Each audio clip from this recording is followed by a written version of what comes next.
This is the Sony FX30, the latest addition to Sony's cinema line, and it's better than you think. Here's why.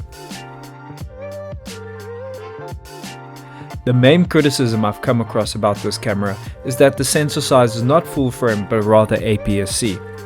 And as I agree, full frame definitely has its benefits, it's also important to remember that the majority of movies are shot on Super 35, which is comparable, not the same, but comparable to APS-C. To filmmakers, there are several benefits to shooting APS-C that can often be overlooked. When making films, dependency on autofocus can rob you of a very powerful opportunity to tell your story. On APS-C and smaller sensor cameras, things tend to roll out of focus a little bit slower than they do on full frame, making your first AC's life easier and bringing down the amount of takes you might need for a specific scene when pulling focus manually. One weakness of smaller sensor cameras can also be their strength in certain situations. If you have a scene where you want to focus on the emotion on the actor's face, the 1.5 crop allows you to get a tighter shot and really amplify the performance.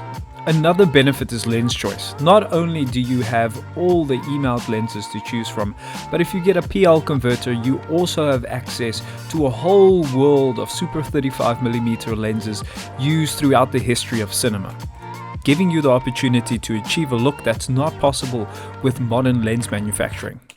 One of the most appealing aspects about the Sony FX30 for me is the cost to benefit ratio. This small camera is packed with many of the features that you find in the FX3 that is double the price.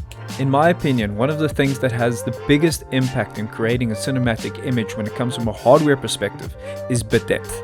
There is a massive perceived difference in realism and color gradation when it comes to 10-bit color.